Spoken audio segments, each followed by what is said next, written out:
Hello.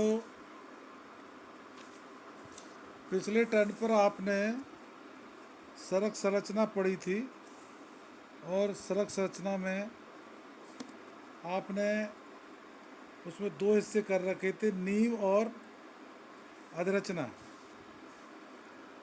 और नींव का मतलब होता है सोलिंग लेयर या आधार स्तर, बेस लेयर,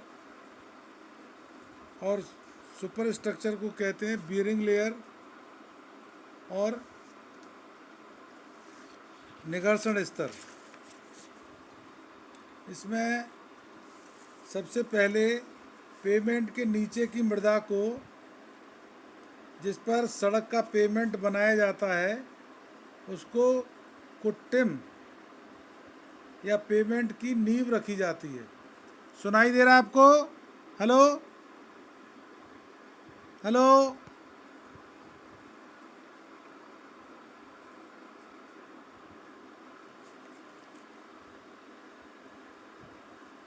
और उसे अधः स्तर कहते हैं। अधः स्तर की मृदा कम सामर्थ्य वाली होती है और यातायात का भार अधिक आता है, तो इसे अच्छी मृदा की 10 से 15 सेंटीमीटर की मोटी परत इस पर डाल दी जाती है, जिसको हम सब बेस कहते हैं। अधः आधार, पहले अमृदा हो गया, अब हो गया अधः आधार। अधः आधार को कहते हैं सब बेस।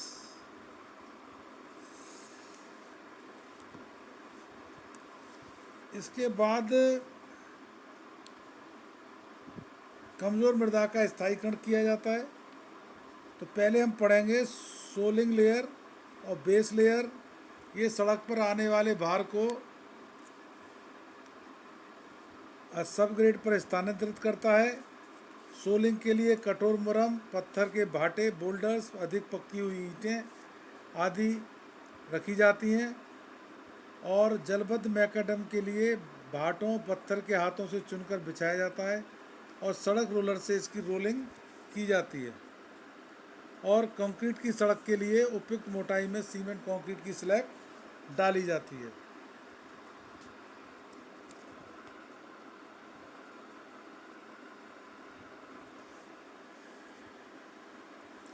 इसके बाद है निगर्सन स्तर, बियरिंग लेयर। बियरिंग लेयर में यह कोट यातायात की समतल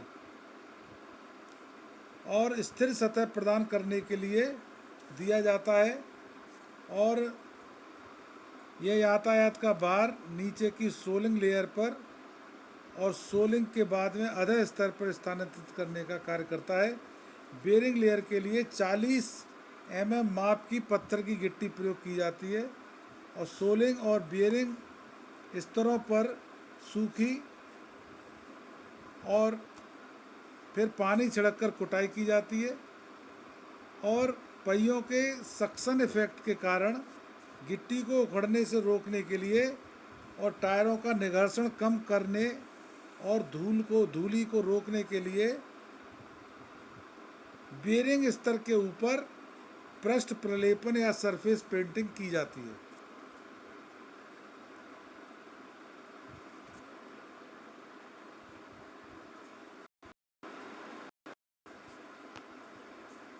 हेलो, आपको सुनाई दे रहा है?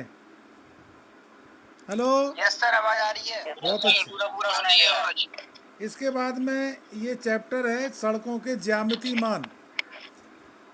सड़कों के ज्यामितीय मान में अब दूसरा पॉइंट आता है निर्माण तल चौड़ाई, जिसको कि अंग्रेजी में कहते हैं फॉर्मेशन विड्थ।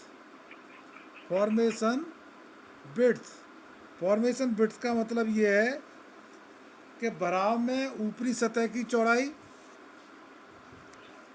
भराव में ऊपरी सतह की चौड़ाई, इसको निर्माण तल चौड़ाई भी कहते हैं और अंग्रेजी में फॉर्मेशन विड्थ कहते हैं। इस पर सड़क कुट्टिम डाला जाता है। निर्माण तल की चौड़ाई पे पेमेंट डाला जाता है। सड़क की निर्माण तल चौड़ाई और निर्माण स्तर एक ही बात है। इस चौड़ाई में सड़क के मध्य पक्का भाग और दोनों किनारों के बर्म शामिल रहते हैं। मैं आपको फिगर से दिखाई देता हूँ, या देखिए गौर से।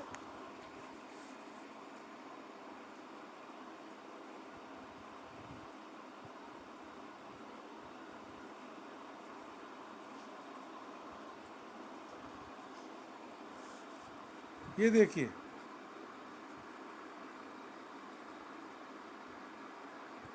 ये फिलिंग में रोड बना हुआ है, दिख रहा है? Yes sir. हैं? Yes sir. Yes sir. इसमें यस सर। इसमें आप देखिए बीच में ऊपर आपको दिख रहा है यानपथ, और उसके साइड में लेफ्ट और राइट में बर्म बने हुए हैं। बर्म को कहते हैं स्कंद, शोल्डर। इन दोनों को मिला के निर्माण चौड़ाई नीचे लिखा रखा है, देखो आप, नीचे लिख रखी है निर्माण चौड़ाई ये है, यहाँ से यस लेके सर। यहाँ तक, यहाँ तक होगी। इसमें दोनों चीज़ें शामिल हैं, दोनों तरफ के बर्म शामिल हैं, और उसके बाद में ये साइड स्लोप दिया हुआ है, ये साइड स्लोप दिया हुआ है। ये भराव में सड़क बनी हुई है। कहाँ में बनी है? भराव में। बराबर में। और उसके बाद ये देखो आप, ये आप देख रहे हैं यहाँ पे, ये कैरियज वे है इतना, यहाँ से यहाँ तक, यहाँ से ये कैरियज वे है यहाँ तक, और उसके बाद में दोनों तरफ बर्म बने हुए हैं, और इन दोनों की चौड़ाई को जोड़ दें अगर, तो इसको कहते हैं निर्माण तल चौड़ाई।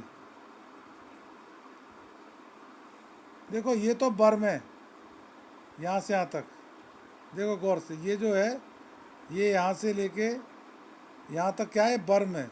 इसके बाद ये और ये दूरी है, ये जो दूरी बच रही है ये वाली, यहाँ तक जहाँ से ढाल शुरू हुआ है, ये जगह है ना, ये देख रहे हैं आप, यहाँ तक दिखाई दे रहा है। Yes sir. ये कुट्टे में, ये पूरा मैं जो पेन फिरा रहा हूँ, ये क्या है, कुट्टे में। इसको कहते हैं अंग्रेजी में कैरियज वे, क्या बोलते हैं, यानपथ। और इसके बाद में ये बर्म है, दोनों तरफ क्या है, बर्म है। और बर्म के बाद में ये स्लोप डाला गया है यहाँ से यहाँ तक, ये स्लोप है, ये वर्टिकल और ये हॉरिजॉन्टल। ये हॉरिजॉन्टल मतलब यहाँ से यहाँ तक ये कितना बढ़ा रहे हैं अपन, यहाँ से यहाँ तक, उसके लिए कितना ये ऊपर उठा रहे हैं। तो इसके बारे में आपको साइड स्लोप में पढ़ाया था, कभी पढ़ाएंगे आगे। ये मीटिंग का टाइम पूरा हो रहा है, 10 मिनट रह गए अभी, 3 बजे शेड्यूल की थी ना। हाँ जी सर। Yes sir. 10 मिनट रह गए, आप मुझे बता देना, लेट हो गया मैं आज। इसके बाद ये रोड एंड कटिंग, ये क्या है, रोड इन कटिंग। कटिंग।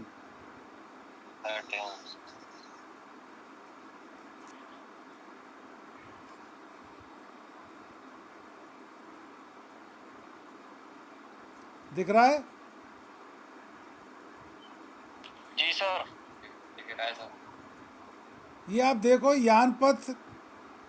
यानपथ के बाद दोनों तरफ बर्म और शोल्डर लिखा होगा, इधर बर्म लिखा है हिंदी में। दोनों को जोड़ने से फॉर्मेशन विड्थ आ जाएगी, ठीक है। और उसके बाद में ड्रेन बने हुए हैं, और ये बगल में ड्रेन यानी नालियाँ बनी हुई हैं। और उसके बाद यहाँ पे स्लोप नहीं दिया गया है, और उसके बाद इसमें स्लोप कैसे होगा, ये गौर करने वाली बात है। इसमें तो हम हॉरिजॉन्टल चलेंगे, ऐसे हॉरिजॉन्टल, जैसे मान लो ऐसे हॉरिजॉन्टल चले तो कितना वर्टिकल गए, ये स्लोप बन रहा है ना, ये वाला आप देख रहे हैं ये स्लोप है ना। यस तो वो ये कह रहे हैं कि कितना आप वर्टिकल हॉरिजेंटल चलेंगे और कितना उठ रहे हैं आप। तो ये बराबर में स्लोप दिया हुआ है।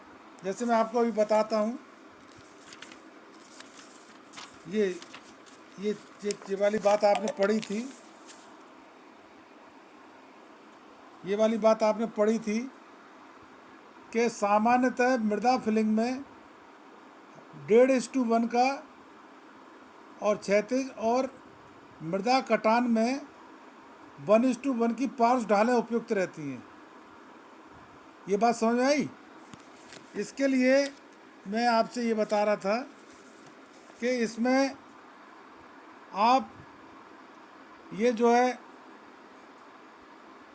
यहाँ पे इतना हॉरिजेंटल चलेंगे और कितना वर्टिकल चलेंगे। तो डेढ़ मीटर ऐसे चलेंगे तो 1 मीटर ये चलेगी, ये कहलाएगी साइड स्लोप काय में भराव में। और इसमें आप 1 मीटर ऐसे चलेंगे हॉरिजेंटल और 1 मीटर नीचे, या ऐसे समझ लीजिए आप 1 मीटर हॉरिजेंटल 1 मीटर वर्टिकल। ये हो गया भराव में, दोनों में साइड स्लोप दिए हुए हैं। और इसके बाद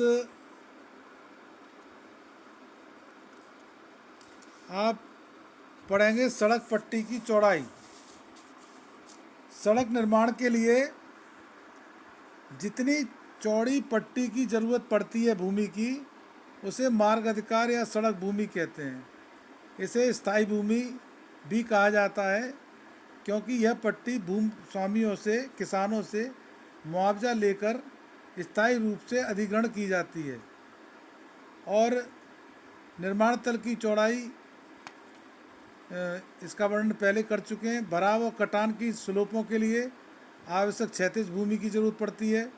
यह भूमि भराव कटान की कुल गहराई और मृदा ढाल पर निर्भर करती है। किसी बिंदु पर सड़क भराव और कटान की गहराई सड़क के अनुप्रस्थ काट से ज्ञात की जाती है। सामान्यतः भराव में मिट्टी की ढाल 1:2, मतलब 1:2 का मतलब है 1 वर्टिकल इन 2 हॉरिजेंटल, मतलब 2 मीटर हॉरिजेंटल 1 वर्टिकल, ऐसे कह लो। कटान में 1:1.5, 1:1.5 मतलब 1 वर्टिकल और 1.5 मीटर हॉरिजेंटल। ठीक है। अब मैं आपसे कुछ बात कर लेता हूँ, थोड़ा दिक्कत हो रही है अभी जूम क्लास में। अब आपकी दो क्लासें रखना पड़ा करेंगी। मैं, आप ज़रा माइक खोल लीजिए अपना।